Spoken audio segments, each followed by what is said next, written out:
bonjour. Si vous étiez déjà avec nous ce matin en direct de Bordeaux, suite et deuxième temps fort de notre folle journée du patrimoine là.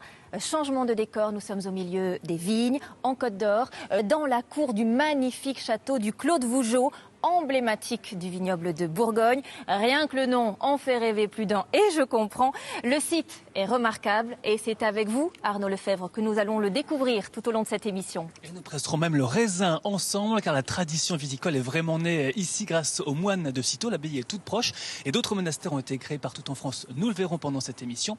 Nous ferons également un tour dans les vignes, bien sûr, puisque le terroir, les climats de Bourgogne viennent d'être classés au patrimoine mondial de l'UNESCO. C'est tout récent, c'est cet été. Alors, le Clos de Vougeot, un site idéal pour continuer de parler de notre patrimoine, cette fois-ci non plus au fil de l'eau, comme ce matin, mais au fil de l'histoire, au fil des siècles. Les 24 antennes régionales de France 3 sont mobilisées pour vous faire vivre un Tour de France pas comme les autres. Sites naturels insolites, classés, châteaux, abbayes, pas moins de 14 étapes dans cette émission. Nos journalistes nous attendent au Mont-Saint-Michel, au Beau-de-Provence, en Corse, à Azay-le-Rideau ou bien encore sur la colline de Ronchamp.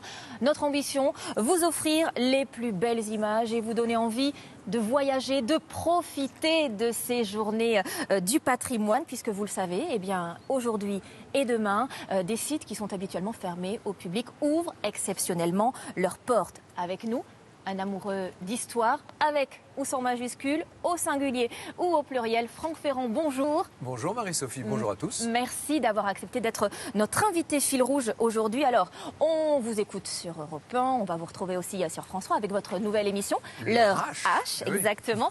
Franck Ferrand, vous le dites vous-même, le patrimoine, c'est un de vos chevaux de bataille, c'est-à-dire C'est-à-dire que je m'investis beaucoup pour cette cause-là. C'est une chance inouïe que nous avons. Il y a tellement de pays dans le monde qui n'ont pas ou qui ont un petit patrimoine. Nous avons la chance d'avoir des trésors à tous les coins de rue. C'est une chance inouïe. C'est un devoir aussi, vous savez, c'est un peu comme un héritage.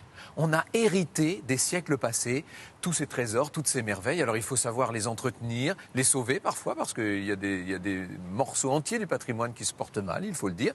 Il faut savoir les faire vivre, les faire rayonner pour le monde entier. Ça fait venir beaucoup de touristes, ça fait de mal à personne, bien entendu. Et puis, il faudra un jour les léguer aux générations suivantes. Donc c'est un devoir, mais c'est aussi, disons-le, et aujourd'hui il faut mettre ça en avant, c'est aussi un plaisir. Et je crois que l'émission qui nous attend va réserver pas mal de plaisir. Effectivement, vous avez raison. Et justement, sans plus attendre, eh bien, on va commencer notre Tour de France à la découverte des merveilles de notre patrimoine. On va quitter la Côte d'Or, où nous nous trouvons, pour la Côte d'Azur. Arnaud, ces deux côtes, elles sont plus liées qu'on ne le croit. Si le nom Côte d'Or et Côte d'Azur existe, c'est grâce à un Côte d'Orien justement. Côte d'Or, ça vient de la création des départements à la Révolution. Mais avant, la Côte d'Azur, on disait la Riviera. Et un poète dijonnais, Stéphane Liégeard, a écrit un livre qui s'appelle La Côte d'Azur. Et cet homme, ce Bourguignon, était aussi un amoureux du patrimoine, puisqu'il a fait construire l'un des derniers châteaux, style le château de la Loire, à la fin du 19e siècle, tout près d'ici, à 8 km à Brochon. Un château qui ne se visite que l'été, puisque le reste du temps, il sert d'internat au lycée du village. Bon, allez, cap au sud, direction les Alpes-Maritimes. Le bleu de l'eau va remplacer le vert des vignes. Nous partons sur les îles de l'Érins, dans la baie de Cannes. Un dossier a été déposé pour qu'elle soit classée au patrimoine mondial de l'UNESCO. Les îles de l'Érins, ce sont deux petits bouts de terre qui font face à la croisette. Il y a l'île Saint-Honorat qui abrite une abbaye de moines cisterciens qui, lorsqu'ils ne prient pas, cultive du vin. Il y a aussi l'île Sainte-Marguerite, qui elle est riche de légendes et de trésors. C'est là que vous vous trouvez, Nathalie Layani, au cœur de ce site naturel remarquable. Nous voilà en effet sur l'île Sainte-Marguerite et plus précisément sur les hauteurs du Fort Royal qui a été construit par Richelieu au XVIIe siècle pour protéger la ville de Cannes, car figurez-vous que seuls 700 petits mètres nous séparent de la croisette que vous voyez derrière moi.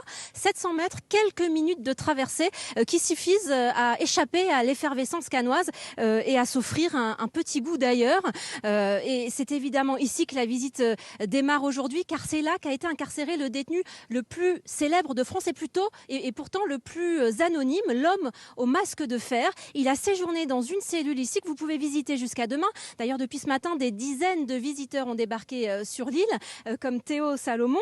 Alors Théo, vous avez décidé d'emmener vos parents ici, parce que cette île, vous la connaissez par cœur. Vous avez déjà participé à plusieurs projets de rénovation, de chantiers bénévoles. Qu'est-ce qui vous plaît autant ici? Qu'est-ce qui vous donne envie à chaque fois d'y revenir? Le calme et la sérénité du lieu, et aussi le principe selon lequel il y a pendant toute l'année, il y a 6 mois d'été, et ça dû au microclimat qu'il y a autour des 2 îles, et ça fait qu'on retrouve toutes les plantes de la Côte d'Azur, mais aussi le charme hispanique du fort, qui nous fait voyager au-delà des frontières françaises, alors qu'on est toujours en France. On a vraiment l'impression d'être ailleurs et vous ne vous en lassez pas et on vous comprend. Alors la visite se poursuit évidemment sur l'île Saint-Honorat.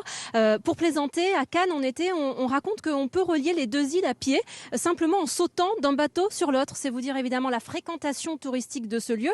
Et c'est d'ailleurs à la fois pour le promouvoir et le protéger que la ville de Cannes a décidé de se porter candidate pour faire inscrire sa baie au patrimoine mondial de l'UNESCO. Sa baie, c'est-à-dire les îles de l'Érins, mais aussi la Croisette. Et puisqu'on parle de la Croisette, elle a encore quelques idées de visite jusqu'à demain. Pour ceux qui auraient le mal de mer, eh bien à terre, il vous reste à découvrir le Palais des Festivals ou pourquoi pas la Villa d'Aumergue. C'est là que chaque année, le jury du Festival de Cannes délibère dans le plus grand secret. Merci Nathalie. Dans un instant, nous serons sur le mont Saint-Michel, qui lui aussi est une île, mais là, au gré des grandes marées, le mont Saint-Michel qui ne ressemblerait peut-être pas à ce qu'il est aujourd'hui, sans un site naturel que l'homme a su exploiter. Direction les pans de Travassac, en Corrèze. C'est de là que vient l'ardoise des toits du mont Saint-Michel. Un paysage étrange et impressionnant en Limousin, un paysage unique au monde qui sera ouvert demain au public et que vous allez nous faire découvrir, Christophe Zirnelt, avec le maître des lieux. Oui, Marie-Sophie, étrange et impressionnant, ce sont vraiment les mots justes et puis peut-être aussi insolites. Alors, notre guide aujourd'hui, pour nous faire comprendre les pans de Travassac, parce qu'il faut les comprendre, c'est Jean-François Bugeat. Il est ardoisier et sa famille l'est depuis 1852. Comment on peut expliquer ces grands pans de pierre, parfois 150 mètres de haut, Jean-François ? Alors ces grands pans de pierre, c'est le résultat de l'exploitation des filons d'ardoise à Travassac. Les gens qui, à l'époque, ont exploité la pierre n'ont pris véritablement que la pierre qui était utilisable pour la fabrication des ardoises. Et ensuite, ils ont laissé les séparations, donc les pans aujourd'hui. C'est la pierre qui est stérile, qui pour nous n'est pas utilisable pour la fabrication de ces ardoises-là. La plus dure en quelque sorte. Alors je peux vous dire que lorsqu'on est au pied de ces pans, on se sent tout petit, mais c'est bien sûr vu du ciel que le site prend toute sa grandeur, toute sa splendeur. Jean-François, là, il y a déjà des ardoisiers qui travaillent, et pas simplement pour le folklore. Combien d'hommes travaillaient ici, à la grande époque, au 18e, par exemple ? Il y a eu jusqu'à 200 et même plus de 200 ardoisiers qui ont travaillé à Travassac sur l'ensemble de ces 7 filons d'ardoise. Et aujourd'hui, on retrouve ces ardoises sur l'ensemble du Massif central. Et puis, Marie-Sophie le disait, sur le mont Saint-Michel, où nous serons tout à l'heure, et sur de nombreux châteaux. Alors, vous qui êtes chez vous, vous dites, oui, les journées du patrimoine, parfois c'est du folklore, parfois on invente des choses pour la télévision. Non, José est en train de tailler cette ardoise-là. Elle vient évidemment d'une carrière à une centaine de mètres. Il fait ça tous les jours, il ne fait pas simplement ça pour vous faire plaisir. C'est son travail. Et puis derrière, il y a Jean-Jacques. Vous entendez ce bruit cristallin de l'ardoise ? Ça, c'est un bruit que j'adore, évidemment. Quand vous êtes tout seul dans ce lieu que vous avez sauvé, parce qu'il a failli disparaître sous la végétation, disparaître comme une décharge sauvage, il y a forcément un sentiment de fierté. Oui, c'est de la fierté puisque dans ma famille, mon père, mon grand-père, mon arrière-grand-père travaillaient déjà dans ces carrières-là. Et aujourd'hui, on est détenteurs de ce savoir-faire qui fait qu'on arrive quand même encore à gagner notre vie, à fabriquer des ardoises à Travassac, à extraire toujours un petit peu de roche pour fabriquer ces matériaux. Et puis on ne pourra jamais industrialiser, mécaniser ce travail-là. Non, le travail est toujours le même. On travaille avec les mêmes outils, avec les mêmes techniques, les mêmes positions. Et malgré les machines aujourd'hui, nous, on est obligés de continuer toujours à travailler avec ces méthodes-là. Alors suivez-moi, on va voir Jean-Jacques qui est en train de tailler une ardoise. Il est en train de faire le trou pour l'accrocher justement sur une charpente. Vous avez entendu ce bruit ? On peut recommencer ? Vous travaillez aussi à l'oreille. Voilà, c'est ça, exactement. Là, on la sonne, c'est une vérification. Ça nous permet de savoir si elle est fêlée ou pas, un petit peu comme des assiettes, quoi, en fait. Là, c'est bon. Si elle faisait ça, c'est qu'elle est fêlée. On vérifie, tout simplement. Alors voilà ces ardoises. Eh bien, ces ardoises-là que vous voyez ici et que Jean-Jacques a taillées, ce sont celles que l'on retrouve sur le toit du Mont Saint-Michel. Et au printemps dernier, Jean-François a eu la bonne idée d'inviter tous ses ouvriers sur le toit du Mont Saint-Michel pour vérifier si les ardoises taillées ici étaient en bonne place. Je peux vous dire qu'on vous attend nombreux à Travassac demain pendant toute la journée et les autres jours. Merci Christophe. Et la force de cette émission, eh bien, c'est qu'en un claquement de doigts, eh bien, on va aller voir ces ardoises de Travassac en place sur les toits du Mont-Saint-Michel. Nous étions dans le Limousin, nous voici maintenant en Normandie. C'est ça, la folle journée du patrimoine sur France 3.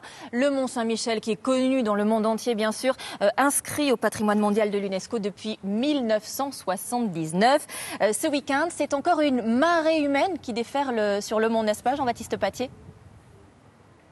Oui, Marie-Sophie, ils peuvent être jusqu'à 20 000 visiteurs par jour. En cette saison, nous sommes au cœur du deuxième site des monuments nationaux le plus visité de France. Après l'Arc de Triomphe à Paris, le Mont-Saint-Michel peut attirer tous les ans près de 3 millions de touristes. Alors, le fait marquant cette année pour ce mont, c'est l'achèvement de 10 ans de travaux qui lui ont permis de retrouver son caractère maritime. Les jours de grande marée, il redevient une île.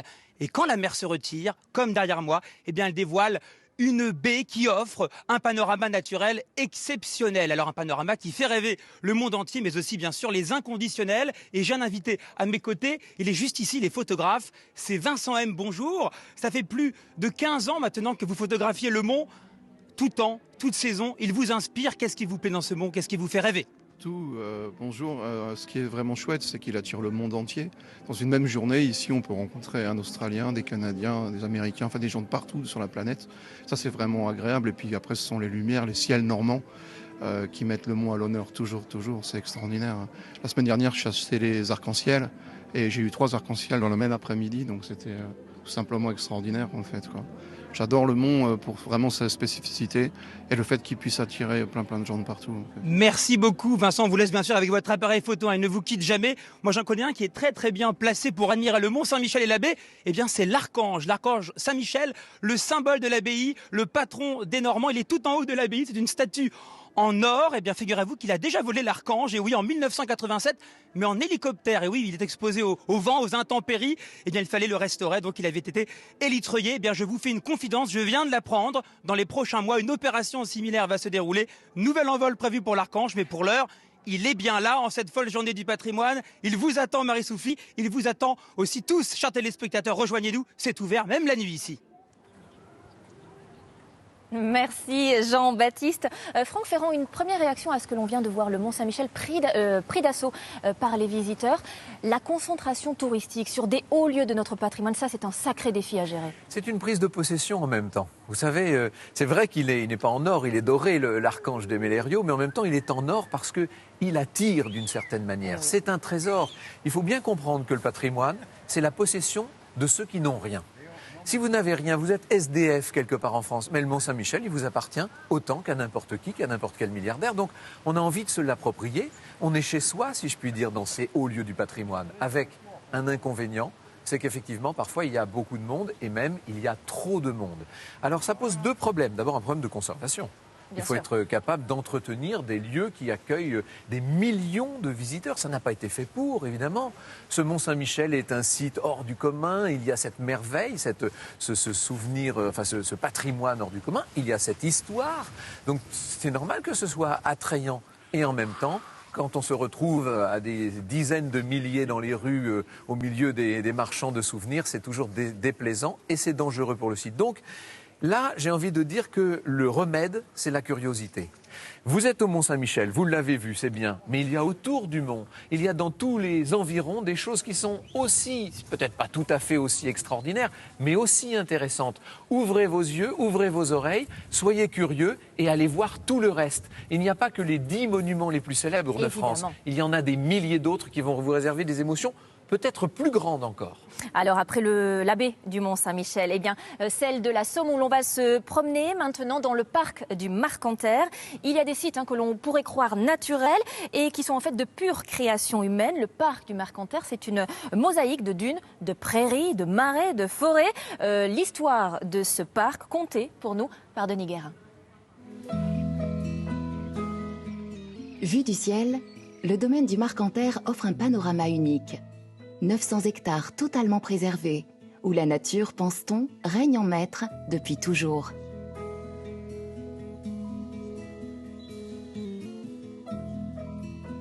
Il y a quelques décennies, ici c'était le désert, c'est-à-dire que vous oubliez toute la végétation sur la dune. Il n'y avait pas d'arbres, il n'y avait même pas d'oya, et je me souviens quand j'accompagnais mon père sur les chantiers de plantation, dans le désert, il me disait « Tu verras, un jour, ça sera la forêt ». Et avec mes 8, 9 ans, 10 ans, je n'arrivais pas à imaginer cette image.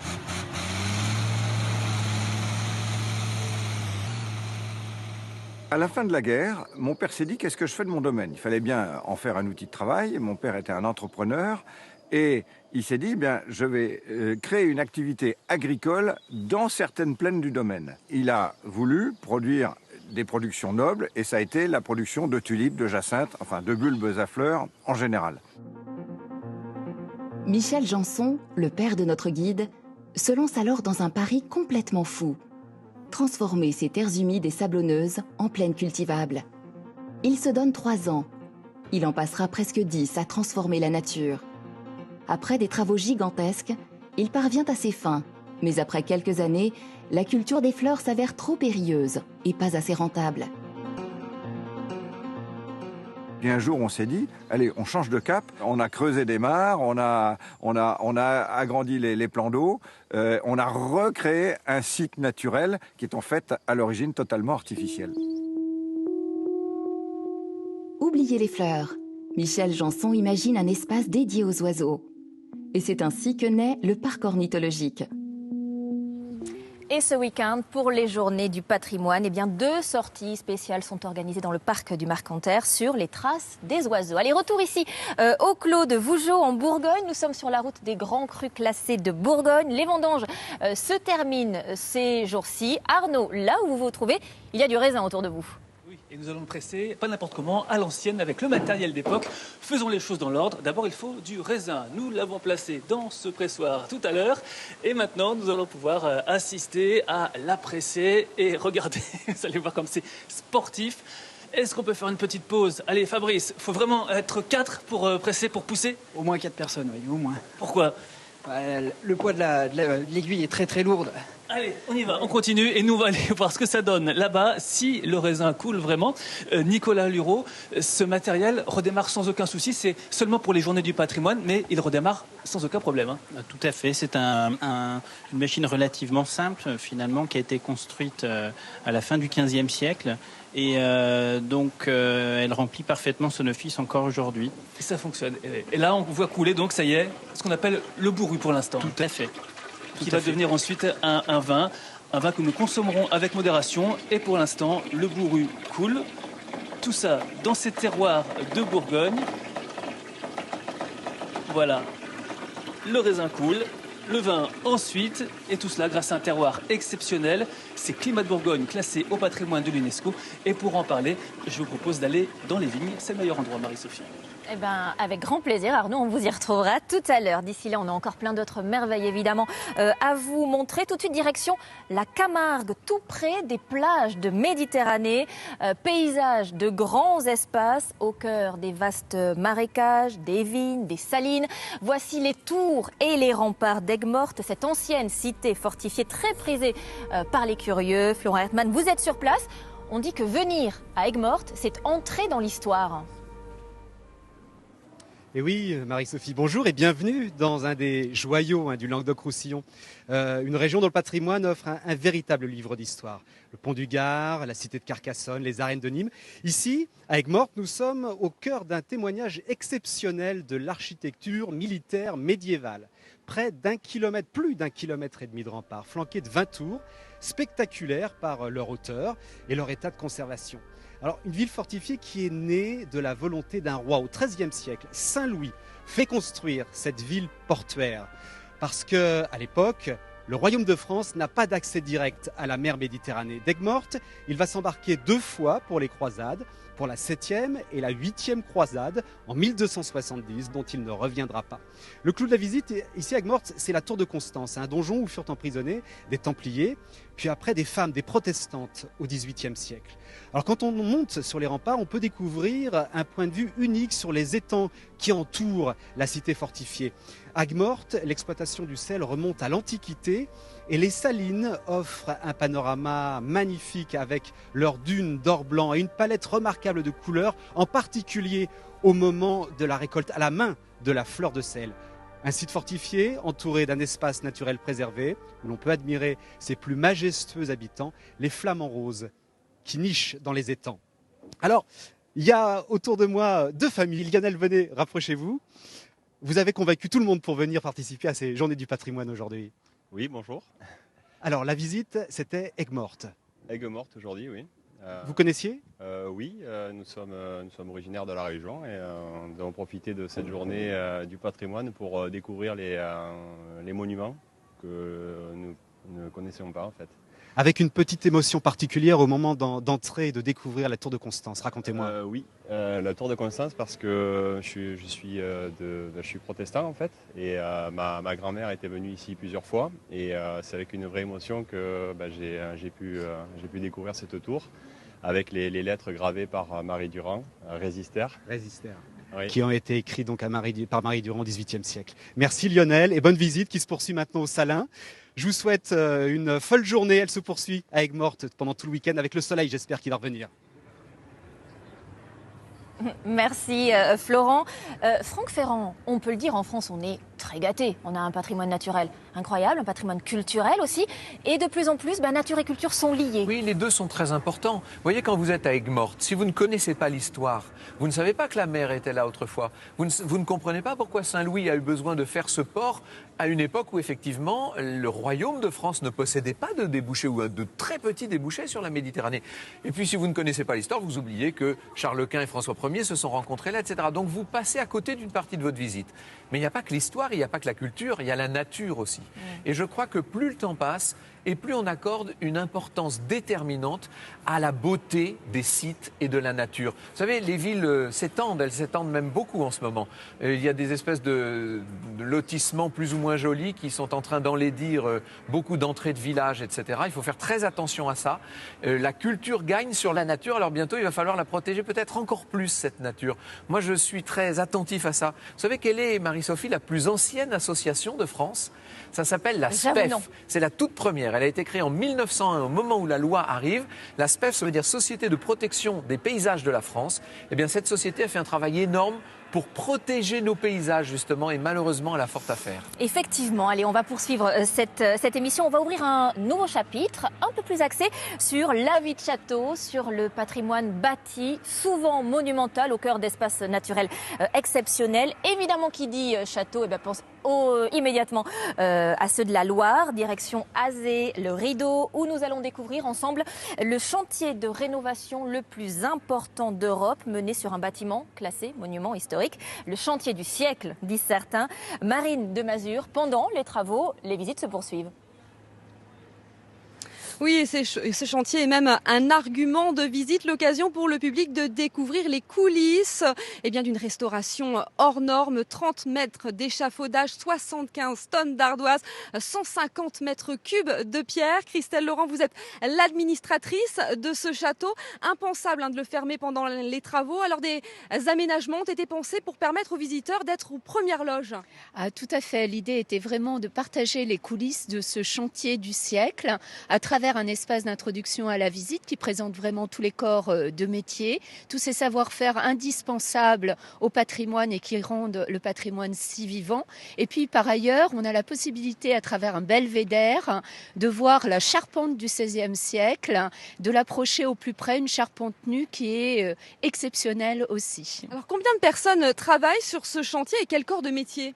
Alors il y a entre 20 et 40 compagnons du devoir qui travaillent sur ce chantier de restauration, accompagnés bien entendu par l'architecte en chef des monuments historiques, mais également des architectes urbanistes de l'État.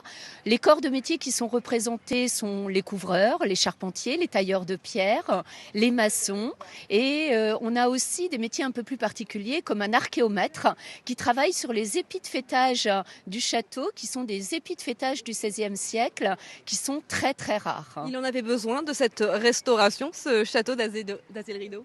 Et oui, il en avait besoin puisque la dernière grande campagne de travaux remonte au milieu du 19e siècle quand les Biancourt étaient propriétaires du château. Et hélas, le château avait de nombreuses pathologies, de nombreuses maladies. Entre autres, la pierre, ce tuffeau si blanc, si particulier à la Touraine, est devenu gris au fil du temps, totalement envahi par les lichens, les mousses et les algues. Et puis de nombreuses infiltrations d'eau qui ont commencé à attaquer la charpente et à pourrir le bois. Merci Christelle Laurent. Alors ici à Azel-Rideau, des visites commentées aujourd'hui et demain. Et puis dans toute la région Centre-Val de Loire, ce sont des dizaines de châteaux qui vous ouvrent leurs portes pour ces journées du patrimoine. Merci Marine. Et on a évidemment nous aussi d'autres châteaux à vous montrer. D'abord un autre joyau de la région centre, l'abbaye cistercienne de Noirlac. C'est une des mieux préservées de France. Sur place, un programme spécifique vous attend pour ces journées du patrimoine avec exposition, concerts. On découvre les lieux avec Aline Mété et Stéphane Donne.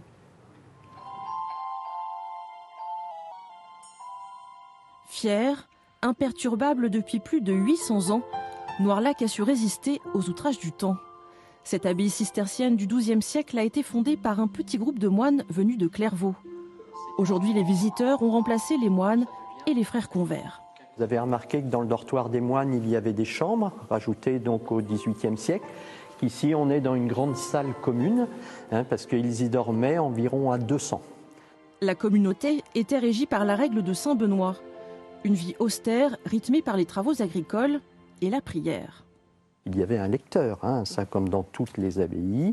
Donc on mange en silence, on mange que d'un côté de la table parce qu'on ne doit pas avoir de vis-à-vis pour la distraction et pas dans le repas, donc on a un lecteur. Mais le repas ne dure jamais très très longtemps, comme souvent donc on peut le penser. Donc la règle impose donc aller tous les 3 heures dans l'église. Après la Révolution française, l'édifice est confisqué et sauvé d'une mort certaine par une manufacture de porcelaine. Les bâtiments abritent alors les fours et les ateliers. Puis l'abbaye change encore de vocation, elle est transformée en un centre culturel, lieu de création dans tous les domaines artistiques. Ce lieu est complet, il répond aux attentes de tout un chacun, mais c'est vraiment un endroit extraordinaire pour maintenant y trouver une vie artistique très riche. La balade se poursuit dans le bocage de Noirlac. Des paysages de haies et de pâtures presque inchangés depuis le Moyen-Âge. Un patrimoine naturel préservé de l'agriculture intensive. En 100 ans, 2 millions de kilomètres de haies bocagères ont disparu. Ici, cette source de biodiversité est intacte. Vous avez juste ici du cynorrhodon, donc c'est un petit fruit rouge qui est excellent en confiture, en marmelade. Et juste ici, on a le sureau. Donc le sureau qui était utilisé pour faire de la limonade. On peut faire des beignets aussi avec les fleurs de sureau. Noirlac offre au public une invitation au voyage, une promenade hors du temps, magnifiée et renouvelée par le regard des artistes. Allez, retour ici au Claude Vougeot en Bourgogne. Dans cette émission, on aurait aimé pouvoir aller partout, absolument partout. Évidemment, c'est impossible.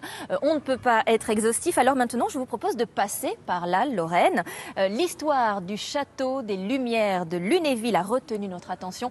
C'est le petit Versailles lorrain, inspiré du palais de Louis XIV, bâti au XVIIIe siècle. Il a, au fil des siècles, subi 13 incendies, oui, 13 incendies. Le dernier, c'était en 2003, il y a 12 ans. Heureusement, il a depuis retrouvé tout son lustre grâce à une mobilisation générale. Patrick Germain, racontez-nous cet élan de solidarité autour de ce château majestueux. C'est vrai, Marie-Sophie, que le feu, que les incendies nombreux, on en compte, je sais pas, 12 ou 13 selon la légende ou la vérité, ont largement endommagé les différents châteaux.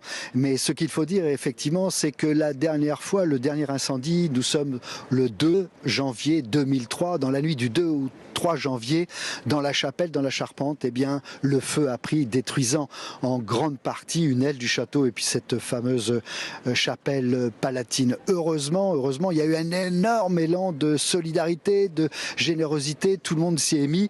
Et à nos côtés, on a Yves Ravaillé, qui est le responsable du projet, le patron de la restauration, qui pendant toutes ces années a supervisé effectivement. On se souvient des images tragiques de 2003. Tout le monde les a en tête, les images de l'incendie. Oui, elles étaient impressionnantes, elles ont fait le tour du monde et ce qui est né vraiment de la tragédie, c'est un élan de solidarité absolument incroyable de la part des Lorrains, mais également de toutes les personnes qui sont amoureux du patrimoine.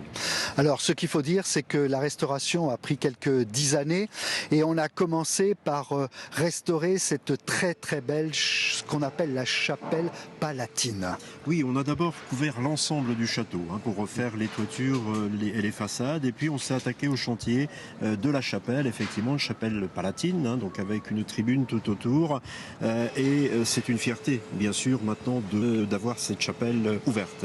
Et puis il y a eu aussi la très belle restauration de la toiture, les charpentes magnifiques faites par des compagnons, et puis les fameuses ardoises.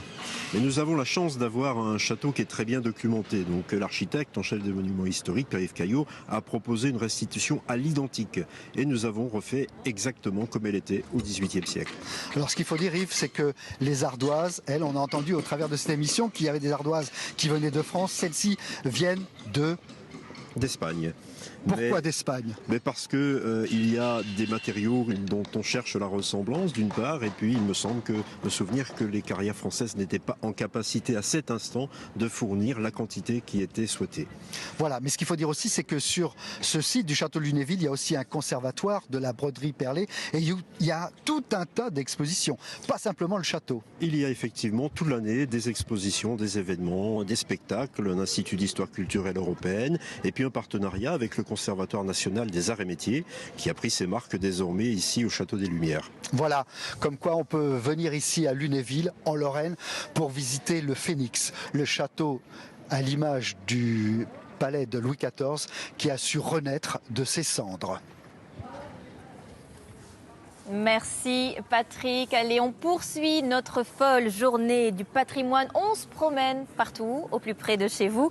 On sera à Paris dans un instant, où sont concentrés les lieux de pouvoir. On sera aussi au Beau-de-Provence, un des plus beaux villages de France. Également au point le plus au sud de la Corse. Et puis aussi dans le nord, dans la surprenante Villa Cavrois. Tout de suite, continuons de nous promener au fil des siècles et de l'histoire. Des personnages illustres ont vécu dans les châteaux que l'on visite aujourd'hui. Cet été, on a beaucoup parlé du marquis de Lafayette et de l'Hermione. Eh bien, on vous emmène chez lui, dans son château, direction la Haute-Loire et le petit village de Chavagnac. C'est là qu'est né le marquis de Lafayette, une bâtisse imposante sur laquelle flottent les drapeaux français et américains.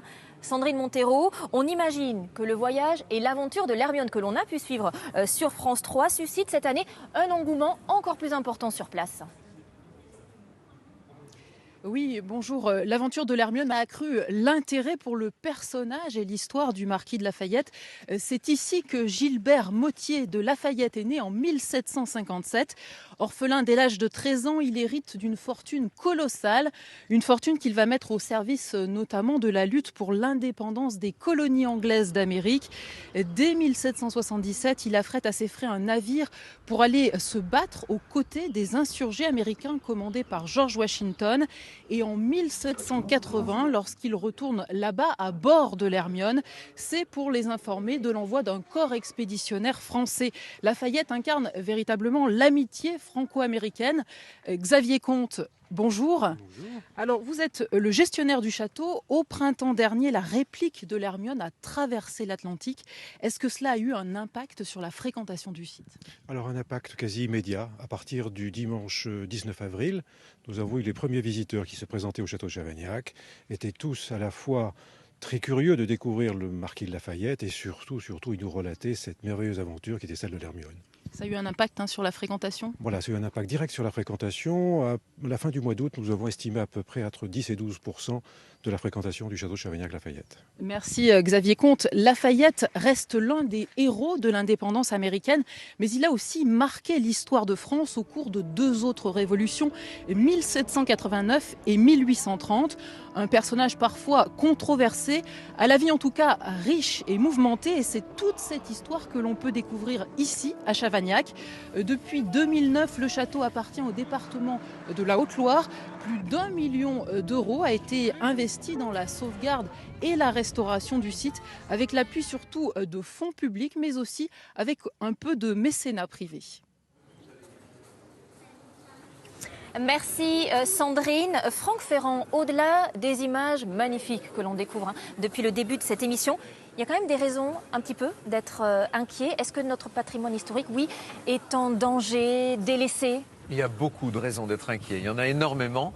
On va pas toutes les prendre là aujourd'hui. Non, parce que vous l'avez dit, c'est une émission plaisir. Mais c'est vrai que l'une des inquiétudes qu'on peut avoir, c'est la transmission des grandes demeures. Car pour des raisons de charge, tout simplement, ça coûte extrêmement cher. Puis c'est lourd, vous savez. Quand vous héritez un château, alors on se dit, oh là là, il a la chance. Bah oui. Mais dans la pratique, ça veut dire que vous êtes coincé là, vous ne pouvez pas faire autre chose. Vous savez que même si vous gagnez bien votre vie, voire très bien, mais tout ce que vous gagnerez, ce sera pour le mettre dans le château. Et donc, il y a aujourd'hui des jeunes gens qui se disent, moi, j'ai pas envie. Et donc, il y a un problème de transmission dans les familles. Et je pense que dans les années qui vont venir, là, on va être en face d'un énorme problème. Que vont devenir tous ces grands châteaux de famille lorsque les parents ou les grands-parents qui actuellement les entretiennent ne seront plus là et que les enfants qui généralement font leur carrière aux 4 coins du monde s'en désintéresseront plus ou moins. À mon avis, il faut vraiment y réfléchir. Il y a des questions là qui sont importantes. C'est des questions politiques, c'est des questions fiscales. C'est aussi, ça concerne tout le monde parce qu'on peut tous s'y mettre, si je puis dire. Évidemment. Alors, on a parlé de l'Hermione tout à l'heure et le lien est tout trouvé avec une autre histoire de bateau. Notre patrimoine est aussi maritime. Des marchandises sont toujours transportées sur l'eau et surprise parfois sur des bateaux à voile. Là, plus de contraintes énergétiques, du vin dans les voiles, j'ai bien dit du vin. C'est un reportage entre Bretagne et Aquitaine. Il est signé Alice Mortamé, Christophe Rey et Fabrice Richard. Et si on relançait aujourd'hui le transport des marchandises à la voile ?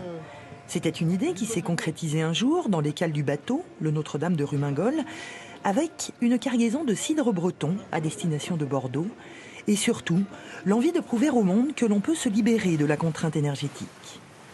Après avoir été militant acharné de Greenpeace, Alain Conan a accepté d'être le président de l'opération. Je me suis engagé dans cette action. On a l'impression qu'on va aller jusqu'à la dernière goutte de pétrole et le dernier gramme de minerai sans avoir réagi. Alors ça, c'est extrêmement grave. Et bien, il y a une économie de marché qui est derrière, qui est extrêmement puissante et qui fait que tout le monde est obligé d'aller dans le même sens du courant. Or, ce courant-là, je ne sais pas où ça peut aller, mais ça peut aller vraiment à une catastrophe complète. Pendant des siècles, le commerce maritime était florissant entre la Bretagne et l'Aquitaine. Relancer maintenant le transport par cabotage est une idée sans doute un peu à contretemps, mais c'est le désir d'un monde plus équitable et plus respectueux de l'environnement. La viabilité économique reste à démontrer. Relancer du transport à la voile ne peut se faire que s'il y a plusieurs compagnies qui se créent et si on a une dimension européenne. On pense à des comptoirs, entre autres, installés sur différents points de la côte européenne. Et ces comptoirs-là pourront être alimentés que s'il y a plusieurs bateaux qui travaillent. Et qui permettraient, par exemple, à un bateau hollandais de pouvoir charger du vin biologique de Bordeaux sans avoir besoin forcément d'aller jusqu'en Gironde. On peut parler d'utopie dans ce que nous sommes en train de faire. Bon, alors, s'il faut les vivre sans utopie, on ne ferait peut-être plus grand-chose. Le Notre-Dame de Rumingol aura mis 2 jours de navigation pour que la Bretagne débarque à Bordeaux. Il en repartira avec les cales remplies de vin local et en rêvant toujours d'un autre monde. Et le vin, on s'y connaît ici aussi. Nous sommes, je vous le rappelle, sur la route des Grands Crus classés de Bourgogne, dans la cour du château du Clos de Vougeot, en Côte d'Or. Nous sommes entourés de vignes qui sont plantées dans une terre bien particulière, des vignes reconnues et classées par l'UNESCO depuis cet été, Arnaud. Oui, les climats de Bourgogne classés depuis le mois de juillet. Les climats, c'est quoi? Faut se baisser. Regardez, c'est cette terre. C'est vraiment là qu'on se rend compte de ce que c'est exactement. Aubert de Vilaine, le climat, comment on peut le définir? Écoutez, il y a une phrase de notre président de comité de soutien, Bernard Pivot, qui, je pense, résume bien ce qu'est un climat. Il dit, quand on parle de climat en Bourgogne, on ne lève pas les yeux au ciel, on regarde vers la terre. C'est donc la terre. C'est donc la terre. Ce terroir, avec des noms qui font chanter le terroir. Si on peut donner des exemples de climat, qu'est-ce qu'on pourrait donner? Écoutez, il y a le Chambertin, oui. La Romanée, le Richebourg, le Montrachet, Pommard, Volnay, énormément de noms, effectivement, que tous les amateurs connaissent. Alors, une date importante, début juillet, c'était en Allemagne, à Bonn, la cérémonie, là où on a appris que ces climats étaient classés. Et là, c'était un moment extraordinaire pour vous et pour la Bourgogne. Le 4 juillet, effectivement, un grand moment d'émotion et de fierté. À titre personnel, puisque vous avez porté ce dossier pendant 10 ans de travail quand même? 8 ans, disons 8 à 9 ans. Et ça a été un combat, ça n'était pas gagné d'avance. Effectivement, quand le président du comité international a dit que la Bourgogne est inscrite, et quand on a entendu tous ces ambassadeurs de pays un peu improbables pour nous, comme le Vietnam ou le Liban, dire tout le bien qu'ils pensaient de notre région, c'était un moment de vraie émotion, effectivement. Et c'est votre travail, porté par beaucoup de bénévoles, bien sûr, mais je sais que vous avez été une cheville ouvrière, même si vous n'avez rien de spécialement à gagner dans cette affaire. C'est notamment grâce à vous, la Bourgogne peut vous dire merci. Je sais que vous êtes modeste, vous n'allez pas dire ça, mais je peux le dire au nom de la Bourgogne. Non, j'ai mené ce dossier, j'étais président du comité, mais c'est mon équipe qui a fait le travail. J'ai une équipe formidable, beaucoup de soutien du monde politique et soutien d'énormément d'entreprises de la région, d'entreprises étrangères aussi, qui nous ont apporté un mécénat sans lequel on n'aurait jamais pu aboutir. Et soutien des Bourguignons. Alors il reste un petit peu de raisin là dans les vignes, mais c'est pas le raisin qui sera fait pour le vin de cette année. Ce sont les grappes qui restent et qui vont rester sur les pieds dans les prochains mois. C'est vrai que pour parler de la vigne, ici on pourra en faire tout un feuilleton finalement. On appellerait ça, je sais pas moi, plus belle la vue ou plus belle la vigne par exemple. C'est joli Arnaud, ça, c'est joli, moi je garde. Allez, rien à voir et c'est là que l'on mesure toute la richesse de notre patrimoine au fil des siècles. Direction Paris, la capitale, où sont concentrés les lieux de pouvoir. Et alors ça, les visiteurs en raffolent pendant les journées du patrimoine. On a tous en tête les images de ces longues files d'attente devant l'Élysée ou devant l'Assemblée nationale, des lieux interdits au public, mais qui là sont exceptionnellement ouverts. Aujourd'hui, et demain, oui, vous pouvez passer de l'autre côté du miroir et c'est ce que vous faites pour nous, Sébastien Thomas, précisément à l'Assemblée nationale où tout le monde veut voir l'hémicycle. Eh oui, tout le monde, effectivement. Je ne suis pas seul de ce côté-là du miroir. Alors, vous me permettrez, bonjour Marie-Sophie, de parler doucement parce que c'est vraiment quelque chose qui frappe quand on rentre dans cet hémicycle. Les gens baissent la voix. On est, c'est vrai, dans un temple, finalement, même si l'adjectif n'est pas bien trouvé, de la République. Avec moi, Katia, qui est donc venue du Val d'Oise pour visiter cet hémicycle. Quelle impression ça vous a fait quand vous êtes arrivée ? Une très forte impression, très limite un peu émue de savoir que tant de choses sont passées ici au niveau des lois, de l'histoire, des gens qui ont frôlé ces sièges, très, très étrange. Merci beaucoup Katia, je vous laisse donc continuer votre visite. Franck Ferrand parlait tout à l'heure de transmission. Effectivement, ici on a l'histoire tout autour de nous.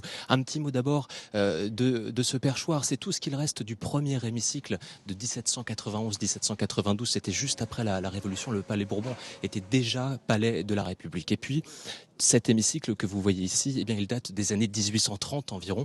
Et aujourd'hui, ce sont 577 députés qui y siègent. Ils sont placés, vous le savez, de droite à gauche en fonction de leur caractère, de leur étiquette politique. Des députés qui travaillent à toute heure du jour et de la nuit. D'ailleurs, quelque chose d'intéressant qu'on ne sait pas forcément sur l'hémicycle de l'Assemblée nationale, c'est que l'éclairage, la lumière y est artificielle. Il n'y a pas de fenêtre. Ce qui veut dire quoi ? Eh bien, qu'il fait le même ambiance lumineuse qu'on soit en séance à 14h ou à 2h du matin, ce qui fait que parfois les députés nous disent qu'ils sont un peu déboussolés. Pour le reste, on est donc dans ce lieu si chargé d'histoire, mais il manque quelque chose, c'est le son. Je ne pourrais pas vous parler avec ce niveau de voix si nous étions en séance habituelle. Pourquoi ? Parce que les députés sont parfois turbulents, il y a des chahuts, ça aussi c'est célèbre, c'est finalement, Marie-Sophie, une autre forme de patrimoine. Effectivement, Sébastien, je suis bien d'accord avec vous. Franck Ferrand, lieu... Juste une parenthèse, Oui. ça s'enchaîne tellement bien qu'on pourrait croire que cette émission est montée. Elle est en direct, hein, Ah mais chapeau. absolument, ah oui, c'est vrai, c'est Ça, vrai. c'est la vraie télé. Exactement, la belle télé. On a parlé donc de lieux de pouvoir, de lieux emblématiques. Notre patrimoine parisien, c'est vraiment un des plus remarquables au monde. Oui, alors moi ça m'agace un peu, je vous le dis franchement. Les foules devant l'Assemblée nationale et devant l'Élysée, j'ai envie de dire, il y a tellement de choses à voir, il y a tellement de merveilles. On ouvre pendant ces journées du patrimoine des châteaux, des maisons, des hôtels qu'on n'ouvre d'habitude jamais au public. Allez plutôt voir ça plutôt qu'aller voir le bureau du chef de l'État ou celui du président de l'Assemblée nationale, à mon avis. Hein. Et puis, on parle de Paris, c'est bien, et c'est pas moi qui vais vous dire le contraire. On a la chance de vivre à Paris au milieu de toutes ces merveilles. On a été dans plein d'autres endroits aussi. Mais là, effectivement, on parle de Paris. Il y a un petit patrimoine, ce qu'on appelle un patrimoine de proximité, qui lui, bien sûr, n'a pas les faveurs des médias, mais qui est très important. Le petit lavoir du coin, la fontaine, la grange. Il faut les entretenir, il faut les sauver parce qu'ils sont pour nous un vrai témoignage du passé. Et peut-être qu'à la limite, ils ont plus à nous apprendre que certains grands monuments célèbres ou de pouvoir. C'est pas faux. Alors, on n'a pas encore parlé trop de notre patrimoine religieux. On ne compte plus en France les abbayes, les cathédrales, les églises remarquables et classées. Nous, c'est à la Grande Chartreuse, en Isère, que l'on souhaite maintenant vous emmener. 1000 ans de silence et de solitude à flanc de rocher. La cité monastique est un haut lieu spirituel, un des plus fermés au monde. L'abbaye ne se visite pas, jamais, même pas aujourd'hui dans le cadre des journées du patrimoine. Pauline Allot, pourtant, tout le monde aimerait bien les pousser, ces portes. Et oui, bonjour Marie-Sophie, bonjour à tous. Je suis devant la maison mère des Chartreux et c'est un moment exceptionnel que nous vous proposons aujourd'hui de vivre puisque nous avons obtenu l'autorisation des moines d'ouvrir les portes de ce monastère afin qu'un caméraman puisse montrer aux téléspectateurs la cour d'honneur du monastère. C'est exceptionnel car vous le disiez, personne ne peut rentrer ici. L'ordre des Chartreux, c'est un des ordres monastiques les plus fermés dans le monde.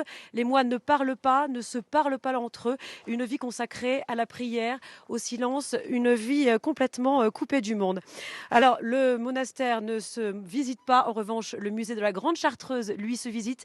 Il est situé non loin d'ici, dans la Corrie. Son président est avec nous, Christian Delafont. Bonjour. Merci, Pauline. Alors, quand on évoque le mot de Chartreuse, on pense souvent à la liqueur qui est connue dans le monde entier. Il y a donc bel et bien un patrimoine économique, mais le patrimoine ici est avant tout spirituel. Alors, le patrimoine économique existe effectivement au monastère de la Grande Chartreuse, puisque vous savez que le processus de fabrication démarre ici dans la salle des plantes et dans le laboratoire. Donc, c'est une chose importante évidemment pour l'ordre. Pour autant, ce qui est important, c'est deux choses. Premièrement, le patrimoine architectural depuis quasiment 1000 ans. Sur ce même emplacement, les monastères se sont succédés. Il y a eu 8 incendies, celui-ci date de 1680. Il est encore tout bon, bon pied bon oeil. Il résiste au temps et il abrite encore aujourd'hui 30 moines permanents dans la communauté. Et un ordre très fermé, on le disait. C'est très fermé dans la mesure où effectivement le choix des moines est un choix d'ermites. Ils vivent seuls dans leur ermitage. Ils ont 3 temps de prière communautaire, dont le plus important est l'office de nuit, les premières heures du jour, entre minuit et 3 heures du matin. Et c'est remarquable. Alors le monastère ne se visite pas, on le voit même sur ce panneau. En revanche, le musée, lui, se visite. Il se visitera pendant ces journées du patrimoine. Qu'est-ce qu'on peut voir dans ce musée ? On voit tout ce que les gens ne peuvent pas voir quand ils arrivent ici, qu'on leur dit on ne visite pas le monastère. C'est-à-dire qu'ils voient la vie des pères chartreux dans les cellules qui ont existé d'ailleurs au musée de la Corrie et dans la vie communautaire, mince vous le savez, mais il y a quelques temps de prière, on vient de le dire. Il y a le spatiement qui a lieu tous les lundis et il y a toute cette vie totalement orientée vers ce cœur à cœur avec Dieu. On peut dire des moines chartreux, ce sont des amoureux de Dieu. Merci beaucoup, Christian Delafont, d'avoir répondu à notre question. Alors, Marie-Sophie, un autre lieu empreint d'histoire et de spiritualité, l'abbaye d'Hautecombe en Savoie. Il se visite toute l'année et donc pourra se visiter pendant ces journées du patrimoine. L'occasion de découvrir un édifice gothique qui date du XIIe siècle et qui abrite la nécropole des princes de Savoie et qui offre aussi une vue imprenable sur le lac du Bourget. Reportage Denis Vigneaud-Duguet et Jean-Pierre Rivet. Chaque jour, depuis 9 siècles, la cloche de l'abbaye d'Hautecombe sonne l'heure de la prière. Dès l'an 1137, des moines bénédictins et cisterciens se succèdent ici en Savoie, au bord du lac du Bourget. Depuis 1992, une communauté catholique à vocation œcuménique assure la vie de prière. Des hommes, des femmes, des prêtres, des religieuses, mais surtout des familles. Une des missions à laquelle la communauté tient à cœur, c'est la communauté pour l'unité de la famille. Et on voit qu'aujourd'hui, c'est quand même important. Mais c'est surtout l'unité des chrétiens. Nous travaillons beaucoup pour l'unité des chrétiens. Important lieu de prière, mais aussi centre de formation chrétienne pour les jeunes. Plusieurs dizaines d'entre eux se succèdent ici chaque année, durant quelques mois, avant de se mettre au service de l'Église un peu partout dans le monde. Patrimoine spirituel, mais aussi patrimoine historique. Au XIVe siècle, Aymon de Savoie fait ériger la chapelle des Princes. Dès lors, l'abbaye est considérée comme la nécropole des comtes de Savoie. L'ancien archiviste d'Hautecombe dit qu'il y a 27 comtes, comtesses, ducs, duchesses, princes, princesses de la maison de Savoie enterrés dans cette crypte sous nos pieds. Au XXe siècle, un autre descendant des comtes de Savoie fut enterré ici. En 1983, le dernier roi d'Italie, Humbert II, est inhumé dans l'abbaye. Depuis 2001, son épouse Marie-Josée repose à ses côtés. Chaque année, plus de 100 000 touristes visitent ce monument historique. Certains en portent en souvenir une icône vendue dans la boutique. Beaucoup ignorent cependant qu'ils ont entre les mains une véritable œuvre d'art réalisée à l'ancienne jour après jour par Sœur Josée dans son petit atelier du premier étage. Et on va continuer de parler des moines, en effet, ici, au Clos de Vougeot. La culture de la vigne a commencé grâce à eux, Arnaud. Oui, nous sommes à une dizaine de kilomètres de l'abbaye de Cîteaux seulement. Les moines ne sont pas très loin quand on parle ici du château du Clos de Vougeot. Benoît Chauvin, vous êtes chercheur, l'un des meilleurs spécialistes experts, on peut le dire, au monde sur l'histoire des cisterciens. C'est vraiment un lieu unique au monde, ici, le Clos de Vougeot. Oui, unique au monde, parce que vous avez ici la conjonction de trois choses. La première, c'est un don de la nature, en ce sens que sont réunies ici les conditions optimales pour la culture de la vigne. Nous sommes entre 220 et 260 mètres d'altitude, donc aucun problème. On a une côte qui est exposée au soleil levant, ce qui est extrêmement précieux. On est au-dessus des brouillards de la plaine de la Saône. On reçoit des vents d'est, des vents d'ouest asséchés qui descendent de la montagne bourguignonne. Vous avez des sols qui sont en partie graveleux.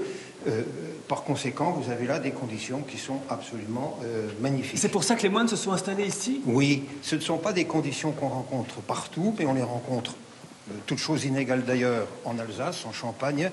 Mais ici, les moines ont pris un relais tout à fait particulier à partir du XIIe siècle. L'archéologie vient de prouver qu'il y avait eu de la culture de la vigne à l'époque gallo-romaine, que celle-ci s'est maintenue à l'époque carolingienne avec les clos des évêques, et les moines de Cîteaux ont pris le relais au XIIe siècle. Et ici, donc, on voit toute l'histoire évoluer parce qu'on est au XIIe, mais si on va vite, on arrive là, dans une salle à manger du XIXe. Ici, c'était des chambres à l'époque des moines. Oui, c'était l'antichambre des appartements de Jean Loisier, abbé de Cîteaux. Mais le décor qui nous entoure est un décor XIXe, complètement, qui a été fait par Léonce Boquet, qui n'a rien à voir avec, qui n'a rien de monastique, pour dire les choses. Non, le miracle de Cîteaux, c'est le respect intégral de la règle de Saint-Benoît, donc la remise en avant de la valeur du travail manuel, qui est conçu comme un équilibre de vie et une ascèse personnelle.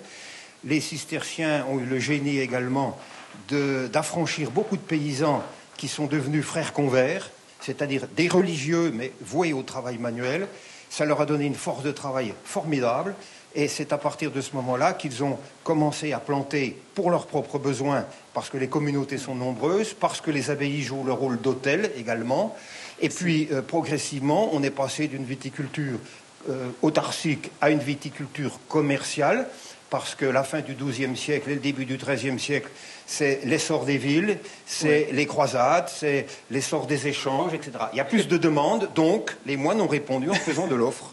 Voilà. Et pour la suite de l'histoire, je vous renvoie aux ouvrages de Benoît Chauvin sur cette histoire pour la partie contemporaine. Vivre dans un château comme celui-ci, c'est ce que nous verrons tout à l'heure. Merci Arnaud. Et d'ici là, eh bien, on va encore changer d'ambiance et d'atmosphère. On va faire escale dans l'un des plus beaux villages de France. D'ailleurs, il y a le mot « beau » dans son nom. Bon, d'accord, pas avec la même orthographe, mais quand même.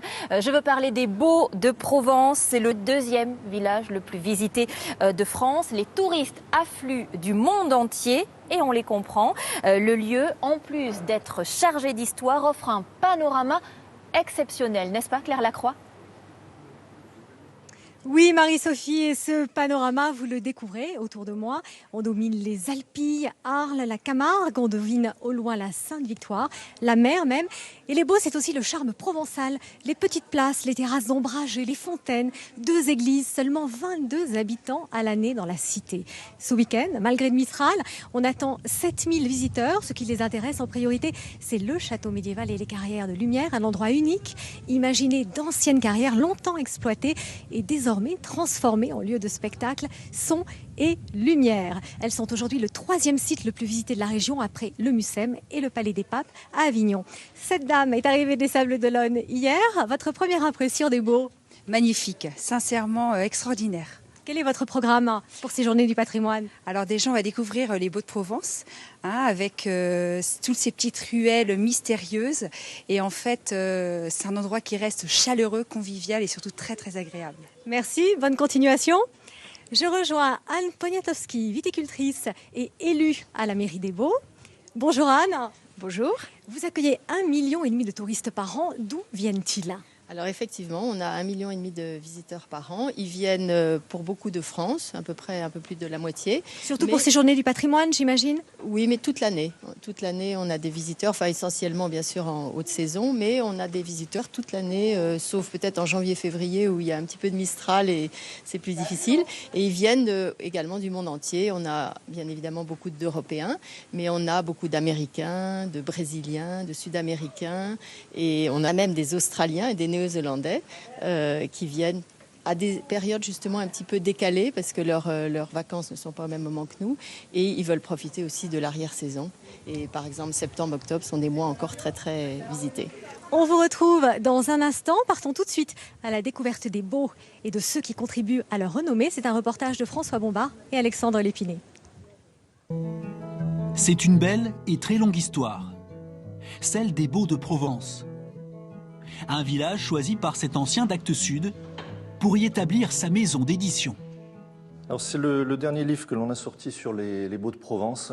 Ouvrage historique, contes et polars. Ici, une vingtaine de livres est publié chaque année. Alors est-ce qu'on a fait le visuel également du prochain livre ? Avec entre les lignes, toujours, un petit air du Sud. Les auteurs passent beaucoup de temps à s'imprégner d'images, de sons, d'odeurs peut-être aussi, et ensuite à les retranscrire sur le papier. Donc on a des styles qui sont parfois différents, mais qui font vraiment la part belle à la Provence.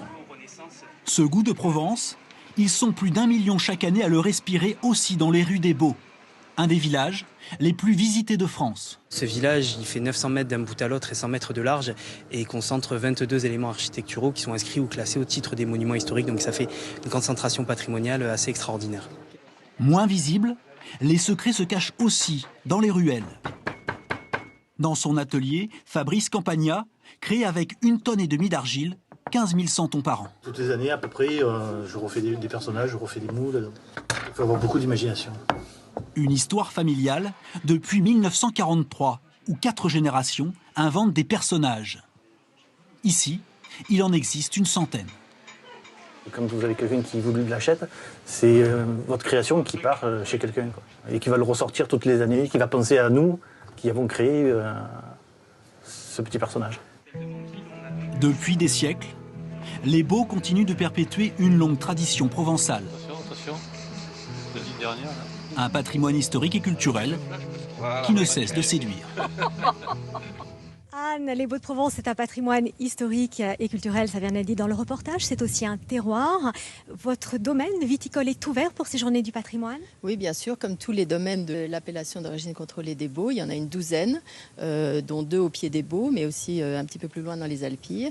Et au contraire, justement, les caveaux sont ouverts et les gens peuvent venir déguster, ainsi que les moulins à huile, puisque c'est une autre spécificité de la région. C'est aussi l'huile d'olive qui est excellente, qui est aussi en appellation d'origine contrôlée. Les Baux attirent beaucoup de people, de gens fortunés. Qu'est-ce qu'ils viennent rechercher ici? On est très loin de la mer pourtant.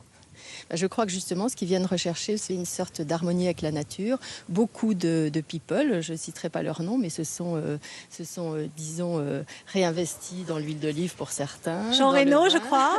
Par exemple, qui va faire sa propre huile d'olive qu'il exporte aux États-Unis. Il y en a aussi qui viennent pour la beauté des paysages. On a beaucoup d'artistes, d'écrivains et de gens qui viennent. Ce qui est intéressant, c'est que ce sont des gens qui s'intègrent totalement dans la vie locale et ce qu'ils recherchent, c'est justement une vie un petit peu naturelle, loin des remous et de la publicité, mais ils sont très intégrés aux habitants des villages et ils sont toujours très bien accueillis. Très loin des paparazzis. Merci Anne Poniatowski. On va désormais s'intéresser au château médiéval des Baux et au quart derrière de lumière avec Augustin de Cointet-de-Filin qui les dirige. Bonjour. Bonjour. Alors, que faut-il commencer par visiter quand on vient aux Baux? 22 sites classés, c'est énorme. Quels conseils avez-vous envie de donner à ces visiteurs? Je pense qu'il faut déjà vouloir prendre son temps pour venir aux Baux. Il y a tellement de choses à voir. Après, on peut s'adapter aussi bien à la météo. S'il fait très chaud, venir aux carrières de lumière qui sont toujours fraîches. Et puis, si on a le temps, commencer pourquoi pas par les carrières et monter pour une grande journée seul, en famille, dans le village des Baux et au château après. Vous faites bien de le préciser parce qu'aux Baux, parfois, on vit un choc thermique. Il fait 30 degrés à l'extérieur. Combien à l'intérieur des carrières? À peine 10? Non, un peu plus, 15-16 degrés. Oui, tout à fait. Alors, le château médiéval, qu'est-ce qu'il a de plus remarquable que les autres? Il a déjà une vue absolument splendide, puisque quand il fait beau, on voit de au-dessus de Sète le Mont-Saint-Clair jusqu'à Aix-en-Provence avec la montagne Sainte-Victoire. Et puis c'est un château qui a été creusé dans la roche, donc vous êtes en haut du château. Et pour bâtir le château, ils ont utilisé la roche qui était déjà sur place pour éviter d'avoir la montée. Donc vous êtes à la fois dans un château troglodytique et aussi dans un château bâti. C'est un site absolument féerique et magique. Alors un des grands succès des Baux, ce sont aussi les carrières de lumière. Comment expliquer ce succès? Quelle est la programmation d'ailleurs en ce moment? Alors cette année, le spectacle est sur les géants de la Renaissance italienne, autour de Michel-Ange, Léonard de Vinci et Raphaël. Et la magie, c'est qu'on est baigné dans les œuvres d'art. On a une projection vidéo tout autour de soi, au sol, sur les murs. Il y a 22 mètres de plafond à certains endroits. On a 4000 mètres carrés d'images. On est baigné dedans, partout, à ses pieds sur les murs. Et on évolue au milieu de l'œuvre d'art. C'est quand même extraordinaire. Combien de visiteurs attendez-vous pour ce week-end? Je pense qu'on va être à peu près 7000 visiteurs entre le château et les carrières pour ce week-end-là. Malgré le Mistral? Malgré le Mistral, parce qu'on est à l'abri dans les carrières. Et puis le château, c'est tellement beau qu'il ne faut pas s'arrêter. Il y a un peu de vent, même s'il peut y en avoir beaucoup ici. Merci. Et je vous en prie, avec grand plaisir. Il est tombé amoureux des Baux-de-Provence il y a tout juste 3 ans. Il publie ces jours-ci un ouvrage photographique. Il est venu à 3 reprises, 3 moments de l'année différents, aux Baux-de-Provence, en septembre pour les vendanges, en novembre pour les olivades, la récolte des olives, et en mars pour la floraison des amandiers. Stéphane Vega, bonjour. Qu'est-ce qu'il faut photographier en priorité aux Baux-de-Provence? Alors, les Baux-de-Provence, c'est effectivement un promontoire rocheux, mais ce qu'il ne faut pas oublier, c'est qu'il y a une vallée absolument extraordinaire, avec des champs plantés d'amandiers, des vignes à perte de vue. Et donc, mon travail photographique, c'est concentré exclusivement autour des masses agricoles, notamment le mas Sainte-Berthe, le mas de la Dame, ainsi que le moulin Castellas, et sur l'exploitation des produits emblématiques du terroir, c'est-à-dire la vigne et les oliviers. Alors ici, on culmine à 300 mètres. Je crois que c'est le point de vue le plus haut des Baux-de-Provence. Est-ce que c'est le meilleur? Alors, effectivement, moi j'invite les gens qui viennent au Baux-de-Provence à effectivement regarder et surtout descendre un petit peu et se promener, se perdre au pied du promontoire rocheux, car il y a des vues absolument extraordinaires aussi.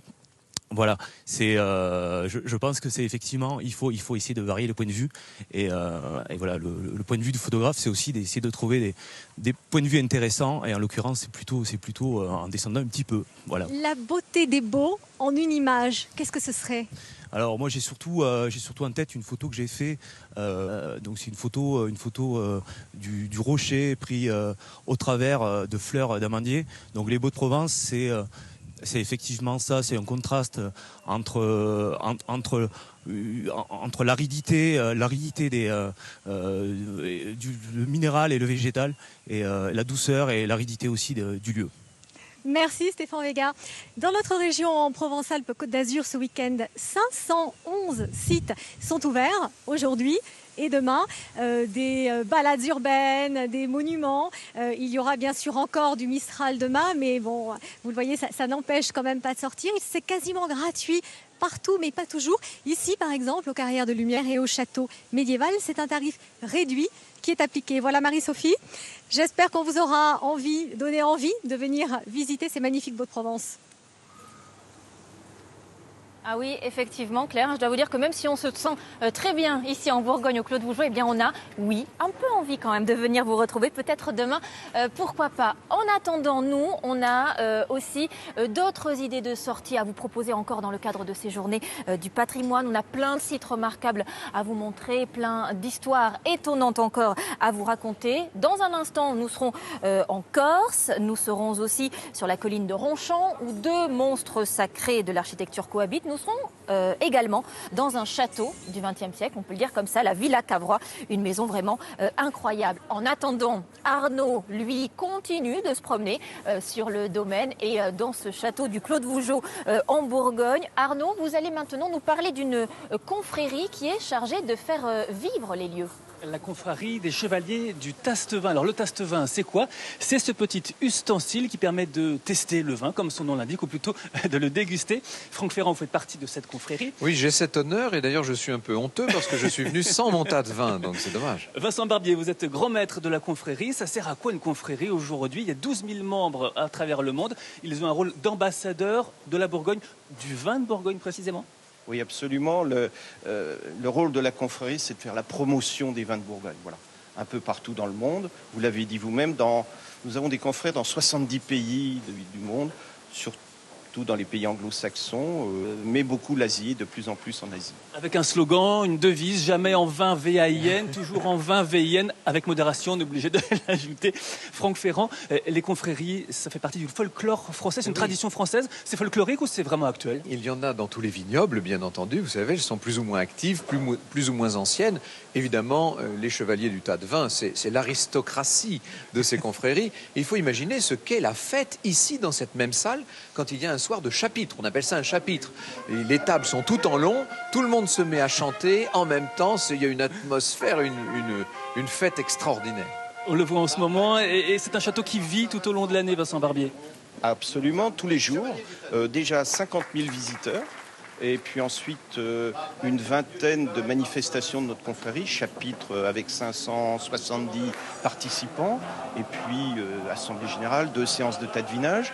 Et puis aussi, alors, très important, vous le voyez en ce moment, des mariages ou des réceptions tout au long de l'année pour tous les gens qui nous font confiance. Parce que nous avons une brigade de chefs en cuisine juste là derrière, équipés bien évidemment aux normes obligatoires, aux normes européennes aujourd'hui. On l'imagine. Ah oui, et ça, voilà, tous les jours, le château travaille, fonctionne et reçoit du monde. Il est ouvert donc pour ces journées du patrimoine. Et puis un bon plan, la semaine prochaine, l'entrée sera gratuite puisqu'il y a le salon du vin de Livres en vigne. Ici, 80 auteurs seront présents. Et puis aussi des concerts. Il y aura Didier Locoud au mois d'octobre dans le cadre d'un festival, Marie-Sophie. Eh bien, merci Arnaud, merci messieurs.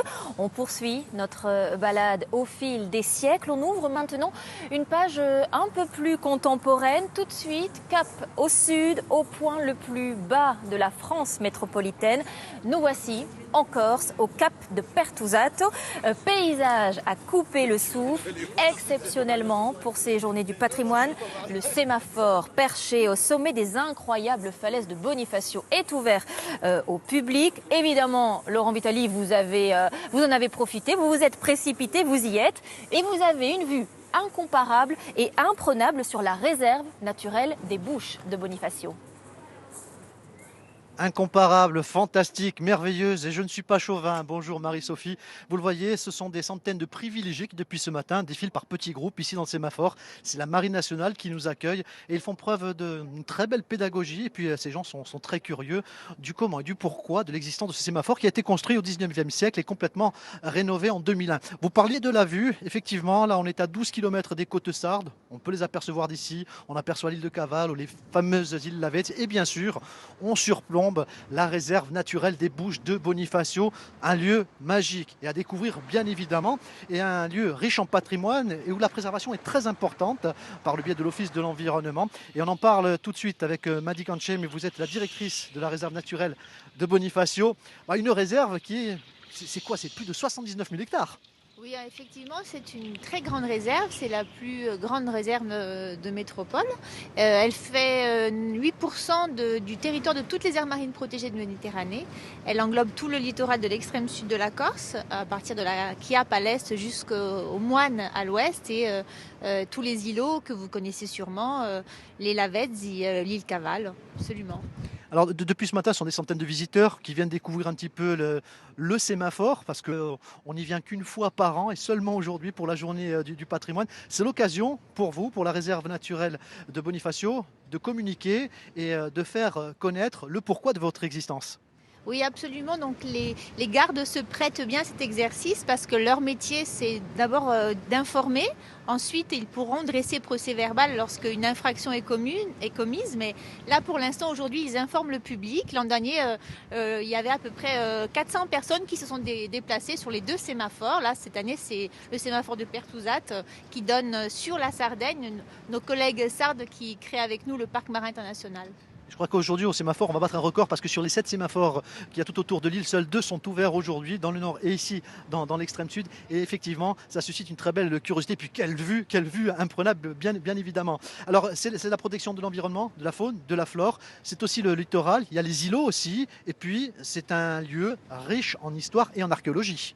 Oui, alors la réserve naturelle des Bouches de Bonifacio, en fait, vous y retrouvez tous les habitats marins prioritaires de la Méditerranée. Donc la baie de Posidonie, qui est le poumon de la Méditerranée, les biocénoses profondes comme le coralligène, qui abrite des espèces commerciales comme la langouste, le corail rouge, et puis les oiseaux qui nichent sur les îles de Lavezzi, comme le puffin cendré, le cormoran huppé, effectivement, le cormoran qui fait 10% de la population donc mondiale qui se trouve dans les Bouches de Bonifacio. Donc effectivement, il y a plus de 400 espèces qu'on a déjà étudiées qui sont protégées au sein de la réserve naturelle. Tout ceci, on peut le découvrir aujourd'hui à travers cette information. Et puis grâce aussi à la Marine nationale qui ouvre ses portes pour les journées du patrimoine ici au sémaphore. Alors il fallait se dépêcher, c'est ouvert seulement aujourd'hui. Sinon demain dans l'extrême sud en Corse on fait bien les choses, puisque de Porto Vecchio le matin pour une découverte, une chasse au trésor, jusqu'au soir pour une découverte au flambeau de Boniface, juste derrière moi, eh bien, il y a tout un programme pour cette folle journée du patrimoine. Eh bien, merci Laurent. Retour sur le continent avec maintenant un coup de projecteur sur une colline atypique, direction l'est de la France, près de Belfort. La colline de Ronchamp est connue dans le monde entier par les amateurs d'architecture moderne. Et pour cause, sur un même lieu se côtoient les réalisations de 2 grands architectes. Il y a la chapelle imposante de Le Corbusier et aussi, plus discret, le monastère des Clarisses, conçu lui par Renzo Piano. Isabelle Brunarius, comment ces 2 monstres sacrés se sont-ils retrouvés sur un petit périmètre comme celui-ci ? Eh bien, Marie-Sophie, c'est une histoire qui remonte au Moyen-Âge. Depuis cette époque, cette colline est dédiée à un pèlerinage annuel pour Marie. Alors, à la Révolution française, 40 familles achètent le site et depuis cette époque, c'est une association qui gère ce lieu. Un lieu de paix, mais aussi un lieu de guerre. Lors de la Seconde Guerre mondiale, le site est détruit et c'est à ce moment-là que l'association s'adresse à le plus grand architecte de l'époque, c'est-à-dire Le Corbusier, pour construire un édifice majestueux. Au moment de l'inauguration, Le Corbusier dit qu'il a voulu créer un lieu de silence, de prière, de paix et de joie intérieure. Mais l'histoire ne s'arrête pas là. En 2007, c'est au tour d'un autre grand architecte, Renzo Piano, d'intervenir sur le site. L'association voulait préserver la dimension spirituelle et donc l'association s'est adressée à Renzo Piano qui a construit un monastère et un oratoire pour les sœurs Clarisse. Nous retrouvons justement avec nous sœur Brigitte, abbesse de la communauté des Clarisses qui vit ici depuis 4 ans. Ma sœur, bonsoir, bonjour. Comment faites-vous pour vivre, vous qui êtes une sœur contemplative, dans un lieu où il y a 61 000 visiteurs par an? Comment ça se passe? Ça se passe très bien parce que les touristes, vous savez, ont une vie spirituelle comme tout un chacun. Et donc leur place est tout à fait justifiée sur la colline. Simplement, les touristes ou les visiteurs sont le poumon culturel de la chapelle. Et nous, les sœurs, nous sommes le poumon spirituel. Et l'important, c'est que la chapelle Notre-Dame-du-Haut respire de ces 2 poumons pour vivre. Alors, ce qui est assez étonnant ici, c'est qu'on peut vous voir prier, on peut vous voir travailler. Il n'y a pas de cloître traditionnel. Pourquoi ? Non, il n'y a pas de cloître traditionnel, de par notre volonté. Et Renzo Piano a suivi notre volonté, car nous ne voulons pas avoir un quadrilatère où on tourne en rond sur soi-même. Mais Renzo Piano a ouvert le cloître et l'a mis face à la nature, face à la création, tout simplement parce que la création et les sœurs Clarisse ont une vie commune. Alors, vous vivez donc à côté, dans de l'architecture moderne. Est-ce que ça a modifié votre façon de prier ?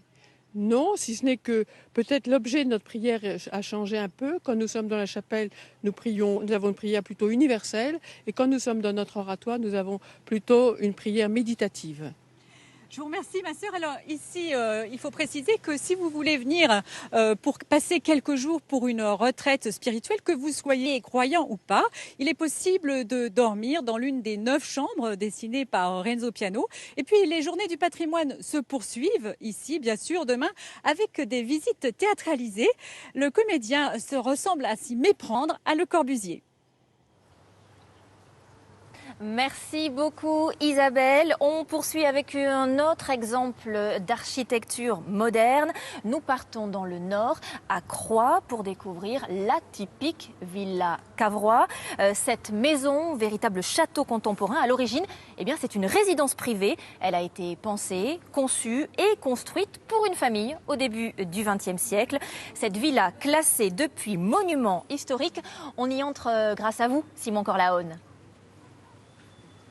Oui, Marie-Sophie, cette villa est le témoin du passé industriel du Nord, l'industrie du textile. On est à l'aube des années 30 et Paul Cavrois, industriel roubaisien, demande à l'architecte Robert Mallet-Stevens de concevoir cette villa absolument incroyable, très contemporaine pour l'époque. Ça se voit à l'extérieur avec ses volumes impressionnants, ses larges ouvertures, et puis à l'intérieur, une décoration très épurée. Nous nous trouvons dans la chambre des parents. Le luxe n'est pas ostentatoire, il se situe surtout dans les matériaux utilisés. Ici, par exemple, le bois, c'est du bois de palmier. Et puis, toutes les pièces de cette demeure, de ce château moderne, sont très avant-gardistes. Elles sont dotées d'équipements très avant-gardistes, comme par exemple des haut-parleurs, une horloge électrique. Et puis, il y a le souci de l'hygiène à l'époque. On est dans les années 30, il faut bien s'en rendre compte.